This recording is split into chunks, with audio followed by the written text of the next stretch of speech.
Welcome back, ladies and gentlemen. We're still following up the House of Representatives elections minute by minute, and we have the pleasure to have with us in the studio Dr. Soha Radwan. She is a researcher and expert in social development. Thank you very much, Dr. Soha, for joining us today in Nile TV International. Thank you for inviting me. Thank you, Doctor. Dr. Soha, how do you assess the participation of Egyptians in Egypt so far in the parliamentary elections? Well, I think it's a good indicator now that more and more people are interested.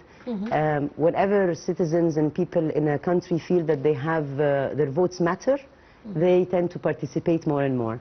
And if there is any indicator that they are taken into accountability when they vote and there is an outcome for that. So I feel that this elections is happening in a way that is showing more accountability and credibility. Of course. Yes. Dr. So how do you view the participation of women so far in the elections as a voter and as a candidate? It's increasingly performing much better. Since the 90s, if we compare the presence of women and the number of candidates that are present, the active role women are taking in the public sphere in general, whether on ministerial level or on elections level, is becoming more evident. I think it has grown in a high percentage, in a very good way. As well, I think there is a lot of political awareness. My main remark would be that amongst the public and main social strata of the Egyptian society, there is actually a lot of political awareness and a lot of awareness about how important a woman's role is. So the more active they are becoming, the more we're seeing that it's even reflecting not only economically but also on the political level. So I see that a lot of women whom even in sectors, I remember we worked a lot with women empowerment and raising awareness on the rights and elections and what do they mean. And I was truly impressed by how very simple women, probably with no education, but actually very business savvy. They're into the economy and they're very active, and they have very strong ideas. It's very impressive about what does it mean and how important that a woman goes. They take the effort, they make the commitment and the energy to actually go and do the voting. And they also teach their children to do so. Exactly. I've seen them teaching the 6 and 8 years olds, and they're saying, no, this is how we do it, this is our country. So there is a very high sense of loyalty and responsibility, which is amazing to see that it's growing always. Yeah, and how do the elections help in building a democratic society, Dr. Soha? Well, it's the basis of any society, because basically any country, the government is serving the people. And the people have a kind of agreement to provide this government with a vote of trust or not. So achieving a system where the country has most of its population, a high percentage of the population, willing and able to participate, is the first indicator of a democratic structure. The second indicator would be how big is the turnout, and whether the population ends up being satisfied with the results and feeling that it really represents them or not.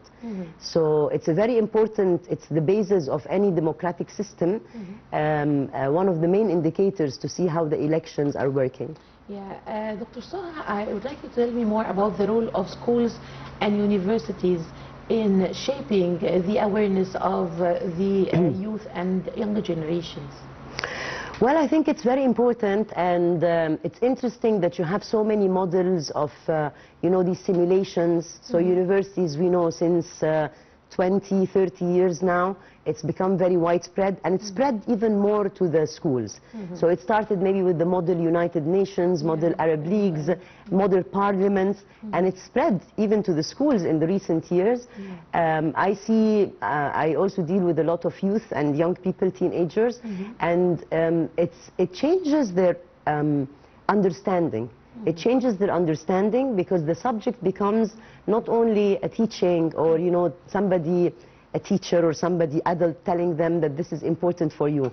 But when you practice through the models, or you practice more the democratic systems, or you have elections in the student unions of universities and schools, it's really the primary practice that makes it relevant to them, to the person, to the young person in their own life.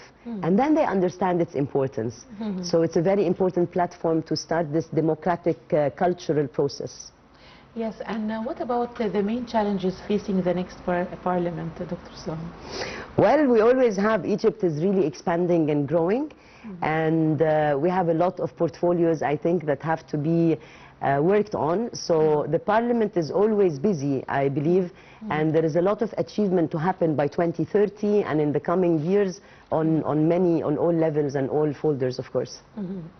How do you view the participation of elderly people in the elections that we've seen on screen? Yeah, we've seen a few numbers. I'm sure it's very good that usually our election boxes and our electoral committees are equipped in a way that allows senior citizens and older generation to participate in an easy way. However, we know in cities and in villages sometimes there are challenges, especially with age and health criteria. But it was very impressive to see a lot of older people really caring.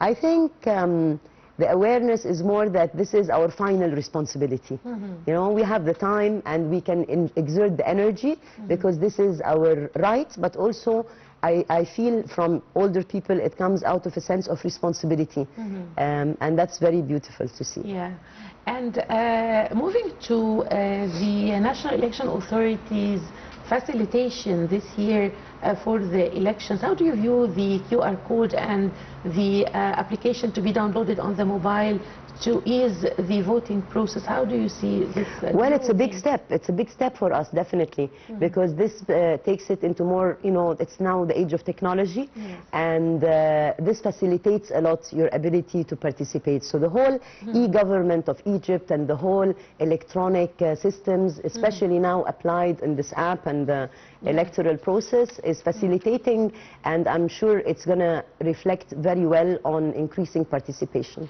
Yes, Dr. Soha, I would like you to shed more light on the civil society role, whether in Egypt or abroad, in raising the awareness regarding the importance of participation in the elections. Well, thank you for the keyword, because it starts with the word participation. Whether it's elections or not, civil society is a platform where people take responsibility for social issues, for developmental issues, for economic issues, for any issue that a certain society comes and organizes itself in terms of a civil society. So all these NGOs and development organizations and associations, and even the societies, there are societies, local societies of lending, for example, and they help people in villages or creating young people, creating small projects, creating funding and so on. So it's a practice of participation and taking social responsibility. And when it starts from the grassroots, this is how it helps. The civil society enables everybody to know and feel that they are part of this country. They are part of the development. They are part of the ability to go forward or create new things. It's not just a magical, you know, creation that they have a role, they have a responsibility, and each and every citizen then feels that they're participating in their own way. Definitely, over time, when this awareness, when this emotion is present and it's part of the culture and the upbringing of young generations and of growing generations, it becomes a natural part that, of course, then you support the political system, you support the electoral system, you make your choice because you know that your voice matters, and you would like to be represented and to represent your case and your opinions. So definitely very healthy sign. Yes, Dr. Soha, to what extent does the rerun and runoff reflect the ability of candidates to win the trust of the citizen? Well, that's exactly it. Having a rerun means that the institution does not have any problem with saying, okay, there is something that was not correctly done, or that a review is well needed. So the rerun is actually a very good indicator that your voice matters and that it's taken seriously. It may be, honestly, tiring for people to do it twice and maybe get busy and feel that, okay, you know, but actually it builds trust. So I believe it's a very good way of building trust into the fact that the votes that are casted will count. Yeah. And do you believe that this participation will be drawing the features of the coming parliament that enjoys a real balanced representation? Sorry, I didn't get that part. I mean, the participation will guarantee to have a balanced representation. Well, the more you participate and you cast your vote, definitely yes. If you participate, if more people participate, then you know that you're represented. You're choosing in your own committee the representative that you feel most relevant to you. And the whole idea of the parliament is that these representatives come from the local areas and they represent the community's concerns. Yeah. So on every file, on the national level, the local concerns will be well represented. So that's how it's very important to know the candidates, to understand what they are proposing, what's their agenda, what do they stand for, to have trust in them, and to choose the right candidate that you feel will represent you well when a vote is taken on national decisions and issues of national opinion. Yeah, you just mentioned, Dr. Soha, the campaigns of the candidates. Tell us more about your personal experience in this, if you have. Well, it was a long time ago, not recently, but basically I feel that the campaigns have changed qualitatively. A long time ago, I think it was based on a lot of paperwork, a lot of printing and a lot of... but I feel that more and more people are becoming more engaged with their communities, with talking to different sectors, with the ability to explain their programs. And of course, we are a very social, family-based society, culture in Egypt.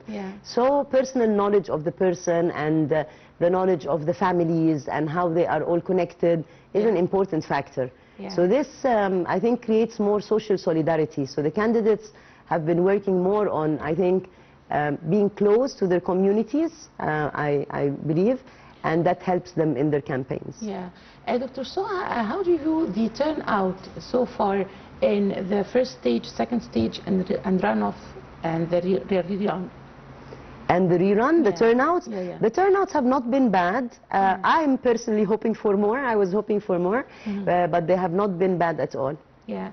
Did you witness any violations or breaches or heard about anything in the voting process so far? Not personally, not directly. Of course, we all follow up the news and the public scene, but I have not been personally involved in this, no. Yeah. And how do you view the candidates' agenda so far, Dr. Soha? I think all the topics on the plate are very important. They are all current topics that involve and touch the lives of every Egyptian. And I'm sure that this effort will come to fruition if there is good communication and really further and deep work on the files that are being presented. Dr. Soha, what about the political messages that can be read from the increase in the level of participation in the voting process? The increase in the level of participation in the voting process tells us definitely that there is more trust and that there is more, as I'm telling you, every vote counts. And then there is more trust, and it gives a vote of trust to the cabinet and to the, it's empowering to both the citizens, the Egyptians, and to the parliament itself, because then you feel that you are coming from a true basis, from real grassroots representation, and you care to fulfill the promise to those who voted for you. Dr. Soha, a few months ago, the Senate elections took place. I would like you to tell me more about the difference between the role of the Senate and the House of Representatives. Okay, so basically one of them creates legalization, very simply, to put it simply to the audience, and the other one is more of a council that works on preparing the information and the planning. It has more of an advisory role. Dr. Soha, how can such a participation by the citizens help boost the awareness of Egyptians in Egypt and abroad? How can the participation help to boost the awareness of Egyptians abroad? their awareness about what? About the elections country, yeah, itself, or the issues facing the country? Yes, I think it's, look, Egypt is very central to the world, and really Egyptians are everywhere. So it's a very, whenever there is a major happening in Egypt, if it's happening locally, of course it involves all the Egyptian citizens because they're still nationals of the country. So everyone kind of gets involved. And therefore, it's important that for us to realize that anything that happens here has its, what do you call it, its resonance on everybody, on everyone, not only Egyptians. So the level of follow-up and the awareness that is built based on all the campaigns, every candidate that represents Egypt on all levels is really a message to the world and a message to how much development is happening in this very vital country. Yes, of course. Well, ladies and gentlemen, a short break. I'll be back. الأسئلة.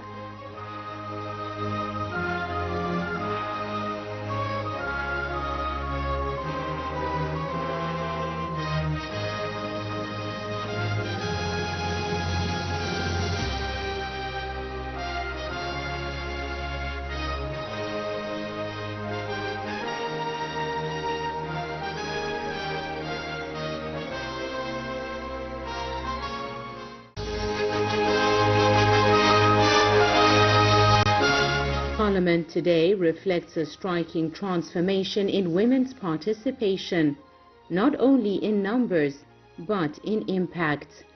Over the past decade, women have become an influential force within the legislative arena, contributing actively to shaping the country's development agenda and promoting inclusive laws that serve all citizens. Since the 2014 Constitution guaranteed equal rights and fair representation for women, and with the 2019 amendment securing at least 25% of parliamentary seats for them, women's voices in politics have grown stronger than ever. In the current House of Representatives, women hold nearly 28% of the seats, the highest in Egypt's history, marking a new chapter of empowerment that reflects the leadership's commitment to gender equality and national progress. Beyond representation, female MPs have succeeded in transforming this presence into real legislative achievements. They have played a leading role in strengthening laws that protect women's dignity and family stability, and in promoting legal reforms that ensure greater social justice and equality. They supported legislation expanding maternity leave and employment rights, ensuring that working women are better protected in both the public and private sectors.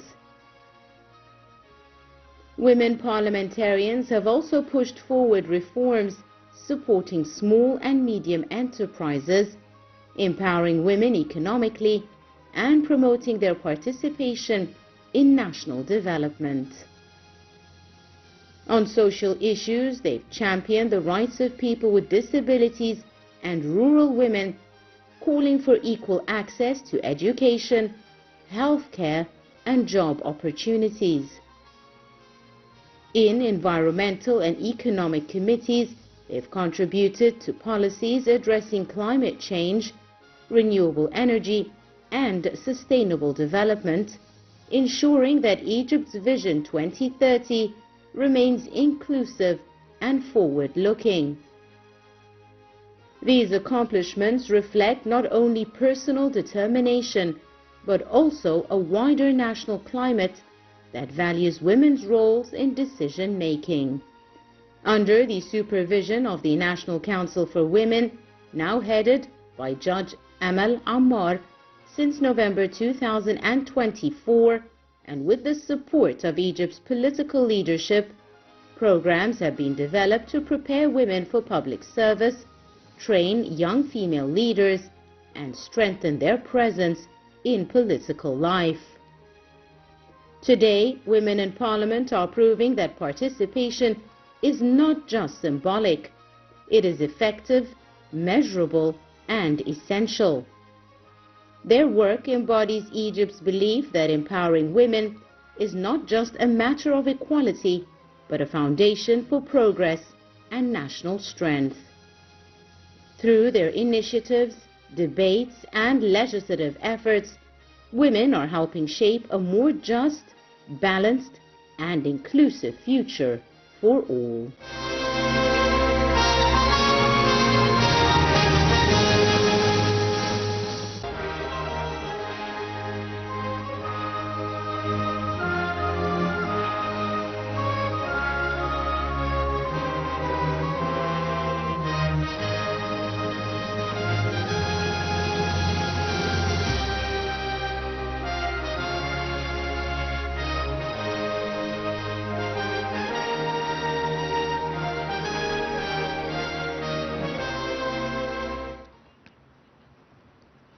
Welcome back, ladies and gentlemen. We're still following the parliamentary elections minute by minute.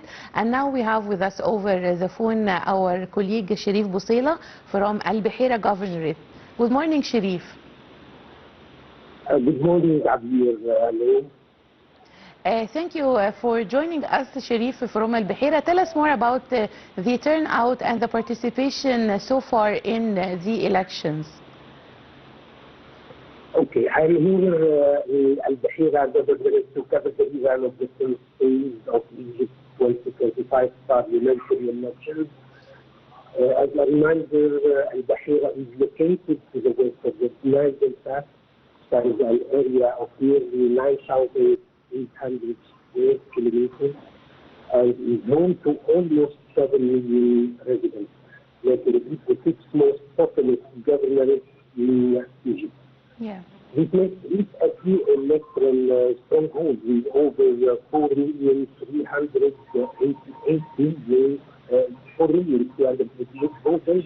This reflects the launch of the parliamentary race. The rerun of the elections for the aligned constituencies inside Egypt is scheduled for December 10th and 11th, today and tomorrow. Voting is taking place in only 4 districts or constituencies where around 1.5 million voters are heading to the polls to choose among 90 candidates, something for just 5 parliamentary seats. Expected to be extremely competitive. A total of 271 polling centers and 300 polling stations has been deployed for this vote. Polls are opened at 9 a.m. exactly and they remain open until 9 p.m. as usual. On the logistical side, preparations and proceedings mostly, despite the heavy rainfall that fell last night. Authorities and security forces remain fully mobilized to guarantee the smooth flow and proper organization of the electoral process. Yes, Sherif Bousela, our correspondent from Al Buhaira, thank you very much. I'll be following with you all over the day. Thank you, Sherif, for joining us. Back to you, Dr. Soha. Yes. I would like to talk more about the political awareness for the Egyptians to participate in the elections. Tell us more about this. Well, I've been involved in a few activities over the years. I think this is increasing. However, it was important to note that some people do not have an idea what is the mechanism. How does it work? So for a few years we had a program involving many specialists and practitioners explaining to grassroots people in their places, in villages, in different areas, in schools, in universities. We always had this concentration on the fact that youth are the most important part, which is true. But also, as you asked me very well before about the elderly, the senior citizens, and women. Yes. So at least for young people, for the universities and schools, you have a place to reach them. And this happens, as we said, through simulations, through the student union elections, through allowing them the freedom of political participation in their own institution. In the university or the school, there is a board, there is an association, they do elections, so they practice that. But when you look at the sector of women, or people who are unemployed, or people who are not really exposed there, just in their farmers, for example, you will find that there is a lack of political awareness that over the years was built through needing, we realized that there is the need to explain what does it mean. Yes. You know, so the principle is very nice, you have the right to go vote, but what does it mean and how does it work and what is the system? Because it turned out, and out of the preparatory research that we did for this training program to be developed and to be implemented, we found that people care, but if they do not understand something, then they do not respond to it. Yeah. So they say, yes, it's very important for our country, but they don't know how does it work. Yes. They don't know what does it mean. They don't know that this is not just to support the country out of love, but it's also the right as a person, as a citizen of this country. And we found that when this happened, over the years, of course, this was a few years ago, there is the level of political awareness indicators and researchers that have gone into the field, found out that it has mattered a lot, it differed, it helped to promote this.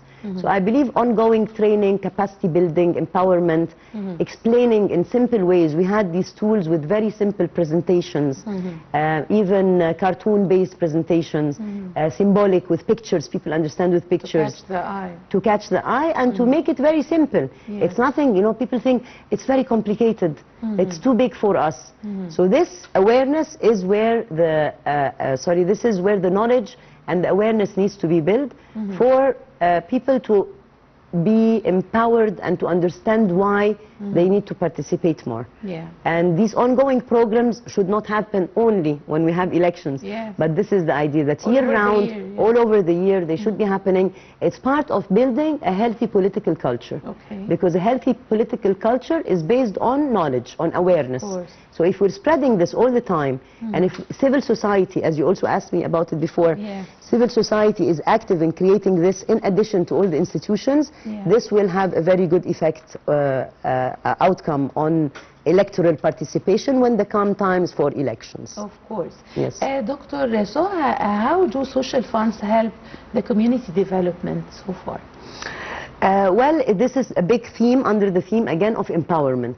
The more you empower people and the more you feel that resources are provided to you in your country, the more you feel that you are so eager and you are passionate about going and participating, because it helps you, it reflects on your life. So social funds have been a very good indicator. They've been practiced since the 50s, and this was very, very good development in Egypt by the government establishing social funds, and then by people participating and creating social funds also for different projects. Because we have huge land, a huge population, and there are many needs. The needs and requirements cannot only be met through the official funding and or through the economy, only the formal economy. And a lot has been happening outside the official economy. So the way to kind of create unity or bridge the gap between all of this was to create these social funds that are able to support young people, to support people with special needs, to support those who are unable to reach their objectives or dreams, but they have the capability, they have the skills, they have the belief to do something. And what it creates, after all, whatever the segment of society or the topic that we are working on, it creates the feeling of empowerment. And if people feel empowered, this matters a lot to them and makes them feel that they are in a place where they're receiving the services that they need. It doesn't have only to be through public schooling and public health, and it's not only through the public services, but social funds provide a very good way of enabling people and empowering them while you're providing the very specific needs that they have, that they need in whatever topic they're working in. Yes. Dr. Soha, we would like to talk about the normal citizen What does a normal citizen need from the coming parliament? What does this normal citizen need from the coming? Well, I think the normal citizen has a lot of yes. I would say there are several aspects to this question, because the normal citizen, any citizen, what they want is security, stability, and food, you know, supplies, to live well, to have and Egyptians are really very kind people, because they really feel, you see it across, this is the value, the common social value that is present, is that we have enough, the satisfaction, that if we have the basic needs provided, which is food, security, and stability, then we are happy and they become productive. And we are people who are linked to the land, so we like this kind of stability linked to the land, knowing that productivity and efficiency will help you to go forward. So I think this is the basic needs are there. However, I feel that as you see, the technology, all the globalization, all the international environment is becoming more technological. So Egyptians are also so connected to communications, and I believe it's a very important fact that Egypt is now really a big player in the global scene.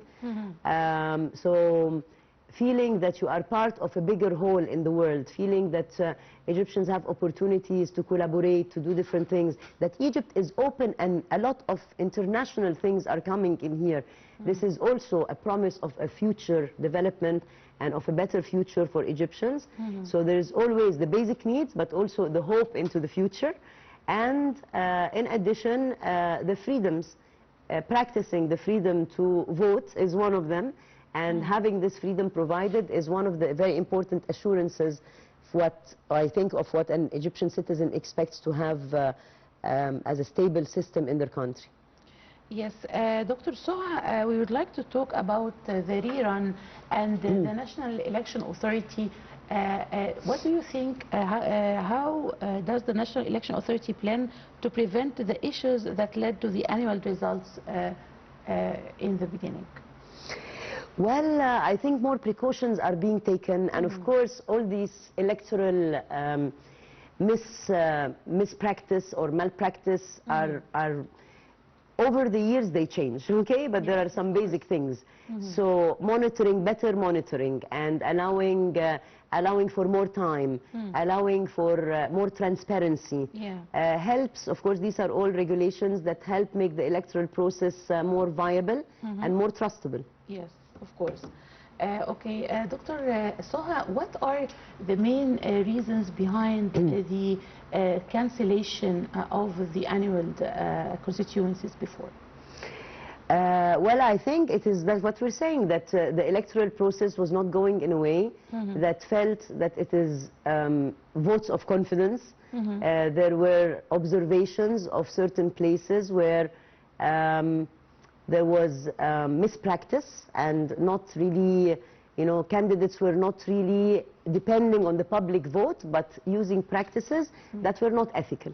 So wherever there is a non-ethical practice, and the fact that our government has this time been able to capture this and to monitor it and to be able to say, okay, then we're going to repeat, this is a very good indicator. Yes. Yes, Dr. Soha, we want to talk more about women. Okay. And the role of women in the parliament. What do you expect the coming parliament with more participation of women candidates? As President Abdel Fattah el-Sisi said that more quota for the women will be available in the next parliament. Tell us more about the participation of women. We definitely hope so. We've been monitoring this for years. And as I said, it's been growing. Participation of women had been growing over the years. And the more you empower women, the more, of course, you can see, for example, the whole developmental and economic map in Egypt. You will see that there are so many councils of business women, women who are leading so many projects across the board on all levels, societal, economic, in banking, in different industries, and in different sectors. So because they are active participants in society, and active citizens, then they deserve more representation. Yes. And of course, not because they're a minority anymore, but I think the quota is placed well, because at least it assures that there is a balance. There is a balance in representation, and it's not only based on, I don't like to say it's gender-based, so it's not only based on representatives and their popularity in their places, but there is a quota that kind of provides the minimum participation. And again, not because they are a minority, that women are a minority. It's very important, very vital, because the more you have women who are, as we said, they are a big percentage of the active economy and active society. If they're represented, then the ideas and the interests and the policy making that will come out will ensure fair representation of the actual needs of society. The policy maker is at the end only reflecting the needs, the social, economic and political needs. And if the policy maker is not having enough representation of those who are part of the system, then the policy maker will not reproduce the correct or the very accurate results and policies that are needed to regulate parts of society. So it's vital. I mean, looking at it in its details shows you how vital it is that women have a bigger representation. It's not just a matter of gender balancing, but it is important to the content of how policies are made and how they really come to cater to the needs of this sector of society. Yes, and how do you view the participation of women nowadays and in the past, Dr. Soha? I think it's increasing, as we said, because women are more active, they're more empowered, and you see it, as I said, it's not only, you see top tier from top managers, top people in industry, leaders of developmental projects in the development sector. You see it from the very teachers, technocrats, doctors. So women are present in the economic development, are present in the daily life, are present every day. They show up. And if you show up, then you need to be heard. So this is the difference, I believe, since let's say maybe 40, 50 years ago, because Egypt had always been a country that was liberal and that had women active in it. But the difference is that every year you find more of a recognition and the ability to be recognized and represented in a better way. And of course this is a good sign, because it shows that the more this active workforce of women is active and is actually making a stand, being present, showing up for their life, for their work, for their families, for the objectives of the country, then they are also well represented. Yes, and we have with us over the phone Dr. Hassan Wagir, the Professor of International Relations. Good morning, sir. Thank you very much for joining us today in Nile TV International. I would like to ask you about the voting in 30 constitutions. How does this reflect the size of competition in the 2025 House of Representatives? Oh, the voice. Something wrong with the voice? I couldn't hear your question. Could you Dr. Hassan, tell us more about the participation and the turnout now in the House of Representatives elections. Yes, the House of Representatives election is extremely important, and this new parliament should be very good. Should be. We are waiting for it because it is the hub for positive negotiation. It is the hub for mediation between the demands of the people and the government policies. And there are so many newly formed issues and the current events that touches the Egyptian citizen. We need the representative to be aware of it and to be capable, and the most important thing, to be capable of representing the various points of view of the people regarding such newly formed things. We have so many things that are new to everyone, and I think it will be brand new for the new representative. We have many issues to discuss about AI in Parliament, about AI in our society, about AI as a revolution that needs to be regulation through policies. We need to address the digital drugs issue. We need to address the pension and retirement problems. We have so many things that really need fresh ideas and thinking out of the box. And I think with the election of those people, we need to train them also, because this is difficult and the tough crises that we are going through, not only in Egypt, but all over the world. Yes, Dr. Hassan, could you please shed more light on the most urgent files the next parliament must deal with? Oh, yes. For me, I think that when we are talking about the middle class and when we are talking about retired people problems, I think this should take one of the priorities. Also, what we need to have is this digital drugs, and also with it the regulation of the AI, as I've said. And I think that, and also the intervention of what we call about quality in education. Quality in education as it is currently conducted needs to be reconsidered, needed to be to free the universities from restrictions that are there because of bureaucratic and things that would take the Egyptian professor out of his true quality context.